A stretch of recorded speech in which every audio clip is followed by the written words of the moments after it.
격변의 시대, 빼앗긴 나라의 운명 앞에서 오직 하나의 신념, 즉 대한 독립을 위해 자신의 모든 것을 던진 한 남자의 이야기를 말입니다. 오늘은 그 이름만으로도 가슴이 뜨거워지는 영웅, 안중근 의사에 대한 이야기입니다.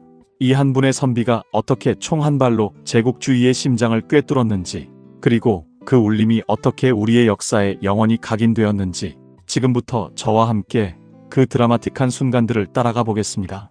오늘 이야기는 단순히 과거의 사실을 나열하는 것을 넘어 안중근 의사의 삶과 정신이 오늘날 우리에게 어떤 의미를 가지는지 함께 고민해보는 시간이 될 것입니다.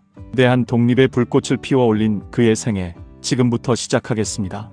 그의 이야기는 한 인물의 일대기를 넘어 우리 민족의 불굴의 정신을 보여주는 감동적인 서사시와도 같습니다. 우리는 그의 이야기를 통해 나라 사랑의 진정한 의미와 평화의 가치를 다시금 되새기게 될 것입니다. 안중근 의사의 짧지만 강렬했던 삶의 여정을 깊이 들여다보며 그가 꿈꾸었던 세상과 남긴 유산이 무엇이었는지 함께 탐구해봅시다. 그의 삶은 우리에게 깊은 영감을 주고 우리가 나아가야 할 방향을 제시해 줄 것입니다. 안중근 의사는 1879년 황해도 해주에서 태어났습니다. 그의 어린 시절 이름은 응칠이었습니다. 어머니는 북두칠성이 치마폭우로 쏟아지는 꿈을 꾸고 그를 낳았다고 전해집니다. 이 특별한 태몽처럼 그는 어린 시절부터 남다른 기상과 용맹함을 지니고 있었습니다. 책을 읽는 것보다는 말을 타고 활을 쏘며 사냥을 즐겨 했던 활달한 소년이었습니다. 흔히 선비라고 하면 책상에 앉아 학문에만 몰두하는 모습을 떠올리곤 하지만 안중근 의사는 몸을 단련하고 세상을 직접 경험하는 것을 중요하게 생각했습니다. 이러한 그의 기질은 훗날 조국의 위기 앞에서 주저하지 않고 행동하는 의로운 사나이로 성장하는 데 밑거름이 되었습니다. 그는 단순히 힘이 센 소년이 아니라 그 힘을 어디에 써야 할지 아는 지혜로운 용기 또한 가지고 있었습니다.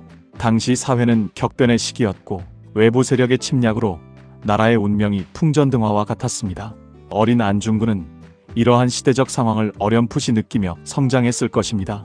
그의 마음속에는 이미 조국에 대한 깊은 사랑과 정의감이 싹트고 있었을 것입니다. 사냥꾼으로서의 뛰어난 사격 솜씨는 훗날 이토 히로부미를 처단하는데 결정적인 역할을 하게 되니 그의 어린 시절의 모든 경험이 마치 운명처럼 그의 길을 예비하고 있었던 것처럼 보입니다. 그의 용감한 성품은 단순한 혈기가 아니라 옳고 그름을 분별하고 불의에 맞서는 깊은 신념에서 비롯된 것이었습니다. 그는 일찍이 외세의 침략과 부당함을 목격하며 자신의 안위보다는 나라의 독립과 민족의 자주성을 지키는 것이 무엇보다 중요하다고 생각했습니다. 이러한 그의 가치관은 평생을 걸쳐 실천되었고 결국 대한 독립의 위대한 초석이 되었습니다. 그의 어린 시절은 훗날 그가 보여줄 숭고한 희생과 위대한 업적의 시작점이었으며 단순한 개인의 삶을 넘어 한 시대의 아픔과 희망을 고스란히 담고 있는 것이었습니다. 시간이 흘러나라는 점점 더 일제의 침략으로 고통받기 시작했습니다. 을사능약으로 외교권을 빼앗기고 군대가 해산되는 등 국권이 뿌리째 흔들리는 상황이었습니다. 이때 안중근 의사는 단순한 관망자가 아니었습니다. 그는 교육사업에 투신하여 인재 양성을 통해 나라의 미래를 준비하고자 했습니다.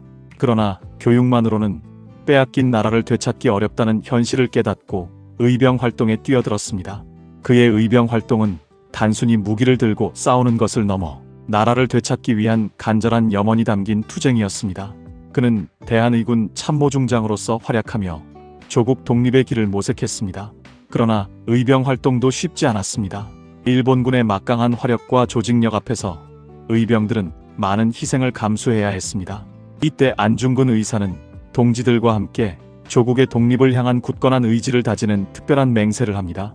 그것은 바로 단지동맹, 즉 손가락을 잘라 피로 맹세하는 것이었습니다. 12명의 동지들이 왼손 약지 한마디를 잘라 피로써 대한 독립을 맹세한 것입니다. 이 장면은 단순한 맹세가 아니라 죽음을 각오한 비장한 결의를 보여주는 것입니다. 2천만 동포에게 고함, 동포여, 2천만 동포여, 죽음으로써 국권을 회복하자. 이처럼 비장한 구호를 외치며 그들은 피의 맹세를 통해 일제에 대한 강렬한 저항 의지를 천명했습니다. 이는 나라를 되찾기 위한 그들의 절박함과 굳건한 신념을 상징하는 사건으로 훗날 안중근 의사가 하얼빈 의거를 감행하는데 큰 정신적 지주가 됩니다. 그들의 피 묻은 손은 조국의 독립을 향한 불굴의 의지를 보여주는 강력한 상징이었습니다. 이러한 맹세는 단순한 감정적인 행위가 아니라 철저한 각오와 계획 아래 이루어진 것이었습니다. 조국의 위기 앞에서 개인의 안위를 돌보지 않고 오직 민족의 독립과 번영만을 생각했던 그들의 숭고한 정신이 단지동맹에 고스란히 담겨 있습니다. 이 피의 맹세는 훗날 그의 하얼빈 의거를 이해하는데 매우 중요한 맥락이 됩니다. 그는 이 맹세를 통해 자신의 삶을 조국 독립에 바치기로 결심했고, 그 결심은 이토 히로부미의 처단으로 이어지게 되는 것입니다. 단지동맹은 그에게 단순한 동지애를 넘어 민족의 대의를 위한 공동 운명체로서의 강한 유대감을 형성하게 해주었습니다. 이처럼 안중근 의사는 결코 순간적인 분노나 충동으로 행동한 것이 아니라 깊은 고뇌와 굳건한 신념을 바탕으로 자신의 길을 걸어갔습니다. 그의 모든 행보는 오직 조국의 독립과 민족의 번영이라는 하나의 목표를 향해 있었습니다. 1909년 10월 26일 만주의 하얼빈역은 평소와 다른 긴장감에 휩싸여 있었습니다. 일본의 초대 조선 통감이자 이 모든 식민, 지배의 원흉이었던 이토 히로부미가 이곳에 온다는 소식이 전해졌기 때문입니다. 안중근 의사는 이 기회를 놓치지 않았습니다. 그는 조국의 독립을 위해, 그리고 동양 평화를 위해 이토 히로부미를 처단해야 한다는 결심을 굳혔습니다. 새벽부터 하얼빈역에 잠복한 안중근 의사는 이토 히로부미가 열차에서 내리는 순간을 기다렸습니다. 그 순간 역사적인 장면이 연출됩니다. 이토 히로부미가 러시아 재무 대신 코코프체프와 대화하며 지나가는 순간 안중근 의사는 단 3발의 총탄을 발사했습니다. 정확히 심장을 겨냥한 총탄은 이토 히로부미를 쓰러뜨렸고, 그는 현장에서 절규와 함께 붙잡혔습니다. 안중근 의사는 현장에서 대한 독립 만세를 외쳤습니다. 이 외침은 단순한 외침이 아니라 빼앗긴 조국의 이름으로 외치는 정당한 심판이자 전 세계에 대한 제국의 억울함과 일제의 부당함을 알리는 강력한 메시지였습니다. 하얼빈 의거는 단순한 개인의 복수극이 아니었습니다. 그는 국제사회에 일본의 침략 야욕을 고발하고 대한의군 참모중장의 자격으로 행한 정당한 전쟁 행위였습니다. 당시 많은 서구 언론들은 이 사건을 대대적으로 보도하며 일본의 제국주의 침략을 비판하고 대한 독립의 정당성을 재조명했습니다. 이 의거는 얼어붙었던 독립운동에 다시금 뜨거운 불씨를 지폈고 수많은 애국지사들에게 용기와 희망을 주었습니다. 하얼빈 의거는 일본 제국주의의 심장을 꿰뚫은 한 발의 총성으로 기억됩니다. 그 총성은 단순한 살인의 행위가 아니라 침략자에 대한 정당한 저항이자 빼앗긴 주권을 되찾으려는 민족의 의지를 보여주는 상징적인 사건이었습니다. 안중근 의사는 이 순간을 위해 오랜 시간 고뇌하고 준비했습니다. 그의 가슴 속에는 오직 조국 독립이라는 하나의 염원만이 불타고 있었습니다. 그는 자신의 행동이 가져올 결과에 대해 분명히 인지하고 있었을 것입니다. 그러나 그는 두려워하지 않았습니다. 오직 조국의 미래를 위해, 동양의 평화를 위해 자신의 목숨을 기꺼이 던질 준비가 되어 있었습니다.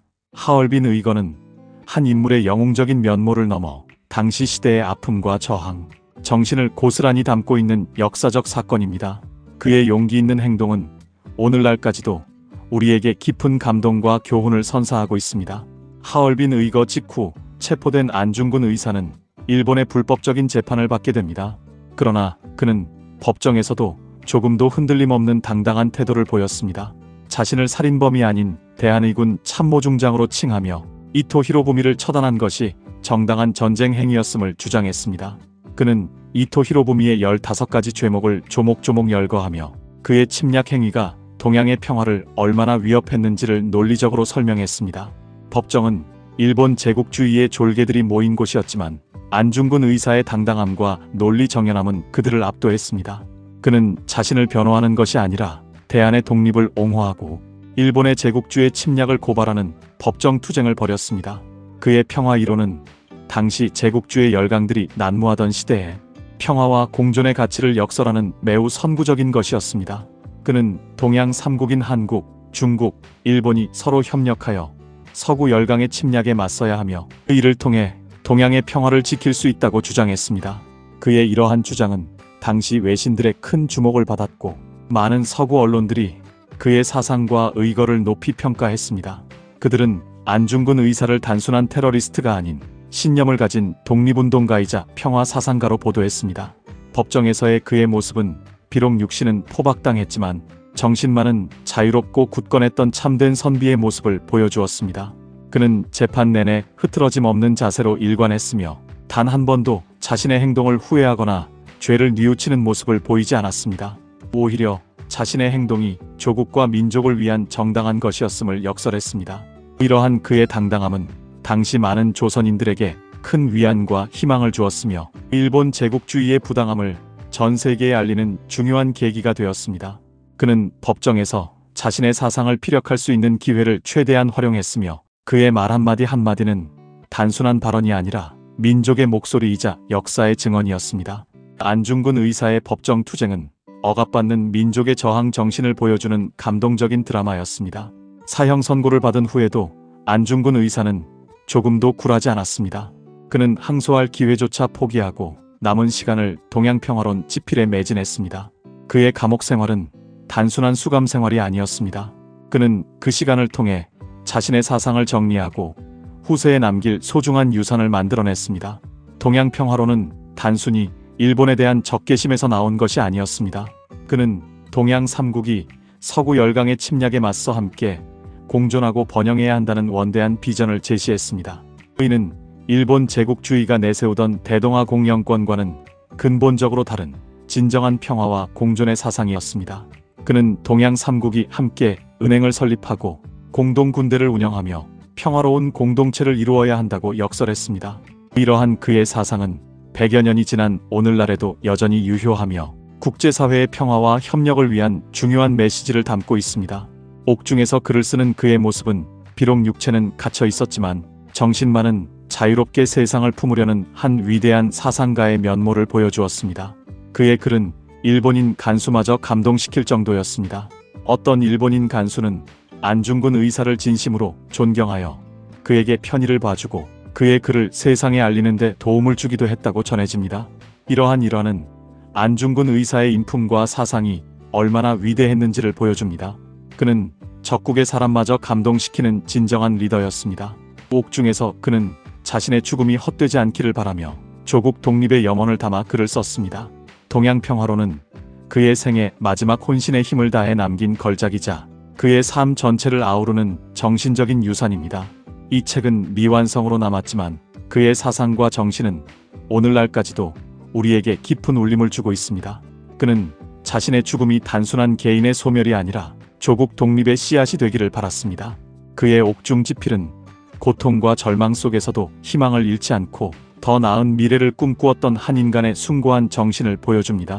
안중근 의사는 1910년 3월 26일 여순 감옥에서 순국했습니다. 그의 나이 고작 32이었습니다. 그는 죽음을 앞두고도 의연하고 당당했습니다. 그의 마지막 유언은 내가 죽은 뒤에 나의 뼈를 하얼빈 공원 곁에 묻어두었다가 우리 국권이 회복되거든 고국으로 반장해다오. 위대한 독립의 소리가 천국에 들려오면 나는 마땅히 춤추며 만세를 부를 것이다 였습니다. 이 유언은 조국 독립에 대한 그의 간절한 염원과 굳건한 신념을 고스란히 보여줍니다. 그는 자신의 죽음조차도 조국 독립의 과정으로 생각했습니다. 그의 유언처럼 그의 유해는 아직 조국으로 돌아오지 못하고 있습니다. 100년이 넘는 세월 동안 그의 유해를 찾기 위한 노력이 계속되고 있지만 여전히 찾지 못하고 있습니다. 이는 우리 민족에게 커다란 아픔이자 숙제로 남아 있습니다. 안중근 의사의 숭고한 희생은 수많은 독립운동가들에게 큰 영향을 주었고 대한 독립의 불꽃을 더욱 활활 타오르게 했습니다. 그의 이름은 독립운동의 상징이자 불굴의 민족 정신을 대표하는 이름으로 영원히 기억될 것입니다. 그의 삶은 짧았지만 그가 남긴 정신과 유산은 영원히 우리 역사에 살아 숨쉴 것입니다. 그는 단순한 영웅이 아니라 한 시대를 넘어 우리에게 깊은 영감을 주는 위대한 선비였습니다. 그의 정신은 오늘날 우리가 직면한 수많은 도전과 위기 속에서도 용기와 희망을 잃지 않도록 이끌어줄 것입니다. 안중근 의사는 우리에게 진정한 애국심이 무엇인지 그리고 평화를 위한 헌신이 무엇인지를 몸소 보여주었습니다. 그의 이야기는 단순한 과거의 역사가 아니라 현재를 살아가는 우리에게도 큰 의미를 지니고 있습니다. 그는 우리에게 개인의 안위보다 더 큰 가치를 위해 희생할 줄 아는 용기가 얼마나 중요한지 그리고 어떠한 상황에서도 희망을 잃지 않고 정의를 추구하는 정신이 얼마나 위대한지를 일깨워줍니다. 그의 유언처럼 언젠가 그의 유해가 조국으로 돌아와 평안히 잠들 수 있기를 우리 모두 간절히 바랍니다. 그의 숭고한 희생과 정신은 결코 잊혀지지 않을 것이며 영원히 우리 가슴 속에 살아있을 것입니다. 우리는 오늘 안중근 의사의 삶을 통해 한 시대의 아픔과 한 영웅의 숭고한 희생을 함께 살펴보았습니다. 그의 이야기는 단순한 과거의 사실이 아니라 오늘날 우리에게도 깊은 울림을 주는 살아있는 역사입니다. 그는 총 한 발로 제국주의의 심장을 꿰뚫었지만 그 총성 속에는 조국의 독립과 동양의 평화를 염원하는 뜨거운 마음이 담겨 있었습니다. 그는 마지막 순간까지도 오직 조국과 민족을 생각했던 진정한 선비이자 시대를 앞서간 위대한 사상가였습니다. 그의 용기, 그의 지혜, 그리고 그의 헌신은 영원히 우리 가슴 속에 기억될 것입니다. 그의 이야기는 우리가 잊지 말아야 할 역사적 교훈이며 우리가 나아가야 할 방향을 제시해주는 이정표와도 같습니다. 우리는 안중근 의사의 정신을 계승하여 더욱 정의롭고 평화로운 세상을 만들어 나가야 할 책임이 있습니다. 그의 숭고한 희생이 헛되지 않도록 우리 각자의 자리에서 최선을 다하며 그의 정신을 이어가는 것이 중요합니다. 그의 삶은 우리에게 깊은 감동과 영감을 주며 우리가 어떤 가치를 추구하며 살아가야 할지 다시금 생각하게 합니다. 여러분, 오늘 안중근 의사의 이야기는 어떠셨나요? 그의 삶과 정신에 대해 어떤 새로운 점을 알게 되셨는지 혹은 어떤 감동을 받으셨는지 댓글로 자유롭게 남겨주세요. 여러분의 소중한 의견을 기다리겠습니다.